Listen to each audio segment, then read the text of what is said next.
आज की चर्चा में आपका स्वागत है। डब्बा जब जो है मोधा पहुँच जाती है, ये सबको पता लग जाता है, यानी पूरे मोधा को पता लग जाता है कि वो वहाँ आ गई है। उसका रीज़न क्या है कि वहाँ पे जाकर वो सबसे पहले जो है या तो कुरान ख़ानी कराएँगी, फ़ातिहा कराएँगी, यानी इस बार मिलाद शरीफ भी कराया है। तो ये सारी चीज़ें जो है ये कोई न कोई एक्टिविटी, कोई न कोई फ़ंक्शन ये सब शुरू हो जाता है। वैसे ये कोई बुरी बात नहीं है, ये सब करना, अपने बुज़ुर्गों को याद करना या फ़ातिहा देना या ये सब करना।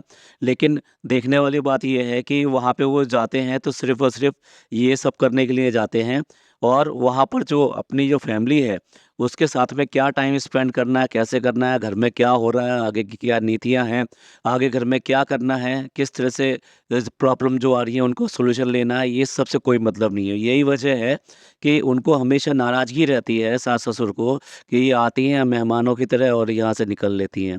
क्योंकि इनका रूटीन ही ये रहता है कि जाके फूफी के घर चले जाओ, खाला के घर चले जाओ, इसके घर चले जाओ, उसके घर चले जाओ, एक आध फंक्शन अटेंड कर लो। फिर यहाँ आते ही जो है इनके कुछ जो व्यूअर्स जो हैं ना, वो भी कुछ आ जाते हैं मिलने के लिए, जब पता लग जाता है तो वो हो जाता है। तो कुल मिला के ये है कि अगर आप पूरे व्लॉग्स देखें कहीं पर भी, तो एक टाइम का एक नाश्ता भी जो है वो बनाती नहीं है। एक बार बस वो दिखाई दिया कि अपने ओट्स बना रही हैं। तो कुल मिला के ये है कि उनको कैसे लगेगा कि मेरे घर में वापस हमारी बहू आ गई है, ऐसा कुछ भी नहीं लगता। या फिर जो है एटलीस्ट हम ये नहीं कह रहे कि स हाउस हेल्प है तो सारा-सारा खाना बनाएगी या ये करेगी। लेकिन कम से कम सुबह का नाश्ता या किसी एक टाइम का खाना कि मम्मी-पापा मैंने ये आपके लिए बनाया है ये और ये स्पेशल बनाया है। मेरा मन था कि मैं आपके लिए ये खिलाऊँ। तो ऐसा कुछ भी वहाँ पे उनको लगता नहीं है। तो किन चीज़ों से लगेगा उन्हें कि भई उनके घर में उनकी बहू वापस आ गई है। तो ये तो पूरे मोहल्ला को ही पता चल जाता है कि भई हाँ, आ गई है। तो ये तो कोई ऐसी बात नहीं हुई ना। तो उनको भी पता है और पूरे मोहल्ला को ही पता है क्योंकि अब पता लग गया उनको कि अब कुछ दावतें होंगी, कुछ पार्टी होंगी, कुछ कुछ भी होगा। कोई ना कोई फंक्शनल एक्टिविटी वहाँ पर होनी ही होनी है। एक और चीज़ नोट कीजिए कि वो घर-घर जो है बुलावा देने के लिए गई है और फिर उस साथ में ये कह रही है कि भई वहाँ पर लोग इतना प्यार करते हैं, सब करते हैं और इज़्ज़त करते हैं। वहाँ पे जो चाय पिलाते हैं, कॉफ़ी पिलाते हैं, कोई लड्डू खिलाता है, कोई मिठाई खिला रहा है, कोई कुछ कर रहा है। एक गाँव का माहौल तो ऐसा ही होता है ना, आपस का प्यार इतना ज़बरदस्त होता है जिसको आप अपना गाँव मानते ही नहीं हो, जहाँ आप पैदा हुए हो, उसको तो आप कुछ मानते ही नहीं हो। तो ये जो माहौल जो होता है वो ऐसा ही माहौल होता है कि सब लोग आपस में मिल-जुल कर रहते हैं। अब कोई भी फंक्शन एक्टिविटी हो तो सब लोग मिलकर करते हैं। तो इसलिए आप तो ठहरिए बाहर की, अगर आप वैसे यहाँ पे रहकर बुलावा देने के लिए जाती तो शायद ये सब लोग ना करते। अब जो कभी-कभी आता है तो उसको तो वो लोग मेहमान नवाज़ी करेंगे ही करेंगे, तो ये तो रहेगा ही रहेगा। अब दूसरी बात करते हैं, ये तो हुआ उनका प्यार, ये तो गाँव वालों का प्यार हुआ कि भई वो एक मेहमान की तरह आपको ट्रीट कर रहे हैं, आपको इज़्ज़त दे रहे हैं और सब चीज़ें खिला रहे हैं, पिला रहे हैं, सब कुछ पूछ रहे हैं। अब आपके बारे में बात आती है, आप क्या करते हो? आप और फ़नी दोनों के दोनों शादी के टाइम पे आपने पूरे परिवार को इकट्ठा किया था और वहाँ पर जो है सबको इंट्रोड्यूस कराया था, कुछ आपस में खेल-तमाशे भी हुए थे, हँसी-मज़ाक भी हुआ था। लेकिन उसके बाद में आपकी फूफियाँ और उनके बच्चे, वो सब कहाँ गायब हो गए? 1 साल में कहीं पर भी अगर वो दिखाई दिए हों, आपके घर आए हों या कुछ करा हो, ऐसा नहीं है। अब लोग कहेंगे कि फूफी तो आई थी, लेकिन हम जिस बात की तरफ इशारा कर रहे हैं वो आप समझने की कोशिश कीजिए कि इनकी जो बहनें हैं, मतलब जो बबली हो गई और दूसरा जो एक और लड़की है नेहा और उनके सब लोग। एक्चुअली क्या है कि मोधा में जो शादियाँ होती हैं, वो काफ़ी हद तक जो है वहीं उसी मोधा में ही हो जाती हैं। मतलब लड़की भी वहाँ की है, उसके ससुराल भी वहाँ पर ही है। तो ऐसा बहुत सारे रिलेशंस होते हैं जो कि एक ही गाँव में, एक ही सिटी में या एक ही छोटे स्मॉल टाउन में हो जाते हैं। तो यहाँ पर ये चलन कुछ ज़्यादा है।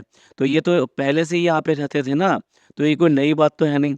तो आपने या तो शादी पे दिखाया था कि भई ये इस तरह से मेरी फूफीजात बहनें हैं और ये मेरी ननिहाल की तरफ की हैं और ये सारी चीज़ें दिखाई थी और तब आपने आपस में एन्जॉय भी किया था रात को बैठकर जिस तरह से इस बार बैठकर दिखाया कि एक जगह सारे लोग बैठे हुए हैं, खेल रहे हैं, सब कुछ बात कर रहे हैं, हँसी-मज़ाक कर रहे हैं। ये सब नदारत था, बिल्कुल नदारत था। तो फिर एक बात बताइए साल भर में आपने क्या किया? आप इनको अब इस बार जोड़ पाए हो इस सब के अंदर, पहले कहाँ थे? तो आपका प्यार, मोहब्बत और ये सब चीज़ें कहाँ चली गई? आपको नहीं देखना चाहिए था कि इनके कौन-कौन से रिलेशंस हैं, जिनको कि ये लोग अब तक जो है जीते आ रहे हैं और जिनके साथ में हँसी-खुशी बिताते आ रहे हैं, तो क्या उनको नहीं बुलाना चाहिए? उनको मिलना नहीं चाहिए? तो उनको जिस तरह से इस बार यूनियन किया है आपने, ऐसा पहले भी हो सकता था। पर वो क्या है कि सब कुछ जो है बनावटी है। दिखावा है, कागज़ के फूल हैं, तो खुशबू कहाँ से आएगी? तो खुशबू तो आपकी आएगी ही आएगी नहीं, क्योंकि आप तो सिर्फ़ और सिर्फ़ इसी में रहते हो ना कि आए, गए।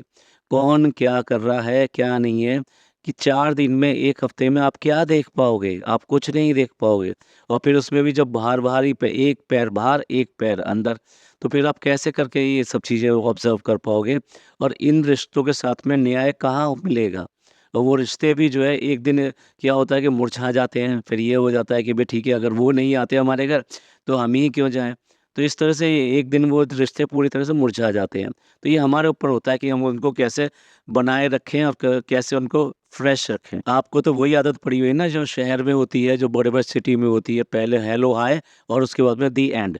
तो बस यही खत्म हो जाता है सब। एक लेडीज़ का जो बेसिक नेचर होता है ना, वो आप में भी दिखाई देता है कि जितने भी पैसे हस्बैंड को मिलते हैं, उन सब पे अधिकार जो होता है वो वाइफ़ का होता है, पत्नी का होता है। तो आप भी जो है उस तरीके से उस सारे पैसे माँग रहे हो कि लाओ वो जो मिले थे, वो जो मिले थे, लाओ मेरे को दे दो। जबकि सब जानते हैं सारा का सारा पैसा जो खर्च होता है या फिर कह लीजिए जो भी अर्निंग है वो सिर्फ़ और सिर्फ़ डब्बा की ही है और इसकी अर्निंग तो है नहीं। तो कुल मिला के जितना भी खर्चा होता है वो यही करती है। लेकिन एक बेसिक नेचर होता है ना, तो वो बेसिक नेचर यहाँ पे भी दिखाई देता है, लाओ भी लाओ मुझे दे दो, मतलब कुछ अंतर नहीं है इसमें। अगर मान लीजिए इतने पैसे हैं, लेकिन जो बेसिक नेचर है वो बेसिक नेचर रहता ही रहता है, वो दिखा दिया इन्होंने यहाँ पर। डब्बा फ़नी से कह रही है कि जो है आपकी ये जैकेट जो किस दिन उतरेगी, यानी कि एक ही जैकेट को वो इतने दिन से लगातार पहने जा रहा है, सब कुछ काम कर रहा है, सब कुछ कर रहा है, लेकिन अपनी तरफ नहीं देख रही है। जो जैकेट जो है उसने निकाल कर दी थी कि ये रही तुम्हारी वो पुरानी जैकेट पिछले साल की, और उस जैकेट को आप रोज़-रोज़ पहन रहे हो, यहाँ तक कि अगर आप नोट करें तो हाथ भी बाहर नहीं निकलते हैं। उसके दोनों के दोनों जेबों के अंदर हाथ रहते हैं और ऐसे उसको आगे झुलाती रहती है। लेकिन दूसरे को कहने के लिए ये है कि आप हाइजीन मेंटेन नहीं कर रहे, आप जो इसी को पहने जा रहे हो, इसी को पहने जा रहे हो। अपने को तो देखना नहीं है, ना तो इसका दूर-दूर तक वास्ता है। देखने से भी नहीं लग रहा कि फ़नी भी नहा रहा है ठंड में कि नहीं नहा रहा है। बिल्कुल क्लियर कट दिखाई दे रहा है कि बस लगे पड़े हैं और बस चल रहे हैं, दिन ऐसे ही चल रहे हैं। ठंड चल रही है भई, क्या कर सकते हैं? फातिहा के लिए बहुत सारे फल और मिठाई वगैरह वो सब जो है ली गई हैं। तो वो उसको दिखाकर जानबूझ के फ़नी ये कहता है, और ये कौन खाएगा? क्योंकि वो रसगुल्ले रखे हुए हैं। तो आप समझ गए होंगे वो क्या कहना चाह रहा है इसमें। इसलिए आप उसको कुछ भी कहिए, वो बुरा नहीं मानेगी, क्योंकि अब तो फ़नी ने भी उसका नाम वही रख रखा है। डब्बा का कहना है कि इस बीच में उसने बहुत एन्जॉय किया और ये सब जो है पार्टी-वार्टी जो चल रही थी, ये सब चल रहा था, इसमें बहुत एन्जॉय किया।